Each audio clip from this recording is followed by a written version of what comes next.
Let's quit religion. Yeah. This church will hold Easter drag service to stand up to anti-LGBTQ plus bills. To show support for Calgary's LGBTQ plus community, a Unitarian church will host a drag show during its Easter Sunday service. The Drag Me to Church event aligns with both Easter and the International Trans Day of Visibility, honoring the contributions of trans individuals while highlighting ongoing challenges. Additionally, the service will serve as a protest against proposed legislation in Alberta, Canada, endangering the rights of transgender youth.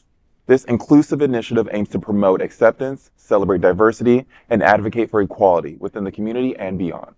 Reverend Samaya Oakley of the Calgary Unitarians emphasized inclusivity while talking to the Edmonton Journal. She said, quote, "The presence of individuals within the 2SLGBTQIA plus spectrum is undeniable in every community," end quote.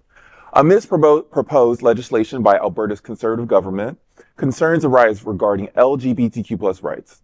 The measures aim to restrict gender-affirming healthcare for minors and limit transgender student participation in sports.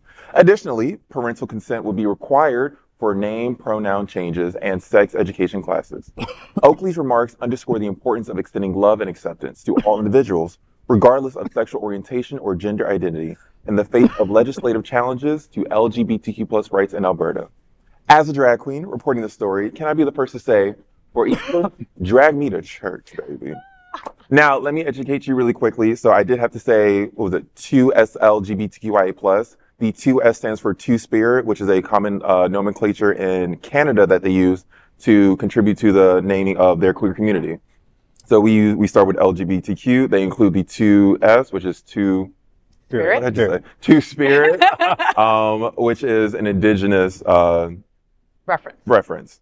So with the story, I think it is incredible. I love when religious people get petty for the right reasons. There is no reason that we can't celebrate Trans Day of Inclusivity and Easter on the same day. There are some religious trans people who believe in the resurrection of Christ. I'm still on the fence about it. Don't tell my mom.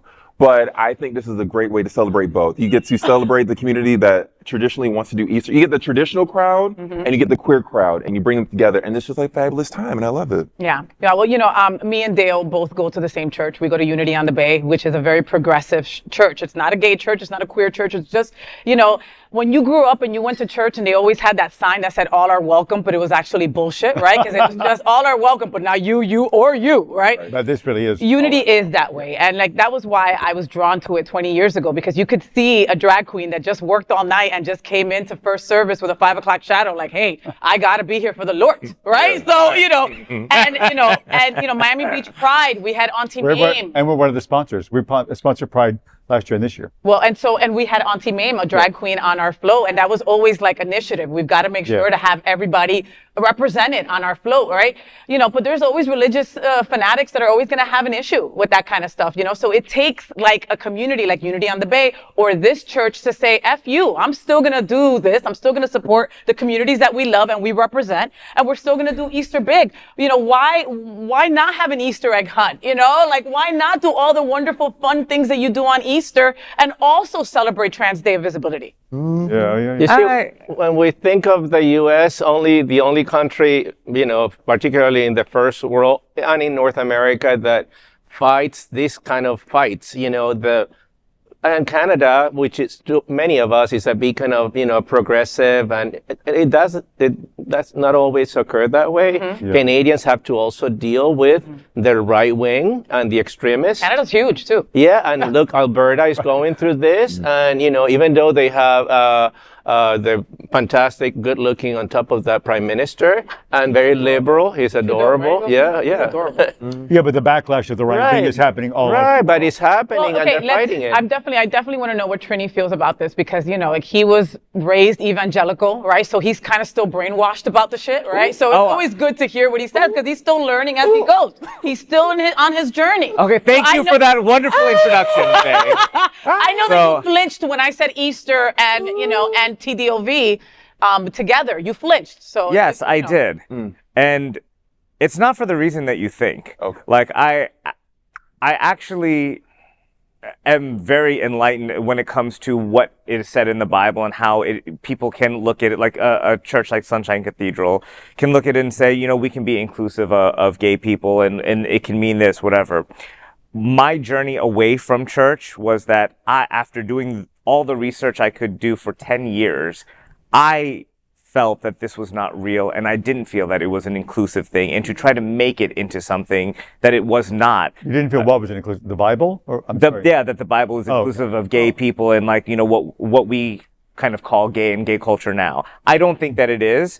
I don't think that it should be believed as literal. But I don't believe the in Bible any is of that stuff. just a reference. It's just a reference. Well, and the Bible Right. has been translated 528,000 times, So- and they exclude mention of LGBTQ on purpose. Sure, but the point I'm kind of trying to make is that for people who do have a more traditional feel of that are gay, part of the LGBTQ plus community, right? I don't know how I feel about a drag show and entertainment kind of thing going on a sacred holiday, if that is what is sacred to you. So you would be against the Easter egg hunt? I also think that... No, I'm just... No, I mean, I'm get to that, but also conflating like the drag thing with transgender, which is for me two very different things. And to like have a drag show, Can be. it's like they can have a cross section, Yeah. but at its face they're not They're the two same. separate things, two completely. separate things. Yeah. Correct. And so on a day that is supposed to be kind of the highest holiday, if you believe in that, I could tell you if I did believe in that, that would be a little bit too much of an entertainment like thing for me to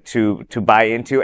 But I would love if we took away that entertainment drag show element of it and put in something that was more about trans people and like the love of Christ for that, and make it a bit more of a serious kind of thing. I would be into that. And then you can become a preacher. Let me take this. Because I'm gonna save these bookings for my drag sisters. First of all, church can be a spectacle a lot of the time. I grew up in the church, show. and a lot of It's a time show. it's showmanship. It's coming up in your best church lady drag or your best pastor drag, going up in front of the congregation and putting on a performance, right? So the drag performer can do the exact same thing for the exact same message. If they are performing for the sake of Christ, there are a lot of drag queens who believe in Christ, the Lord, and the Bible.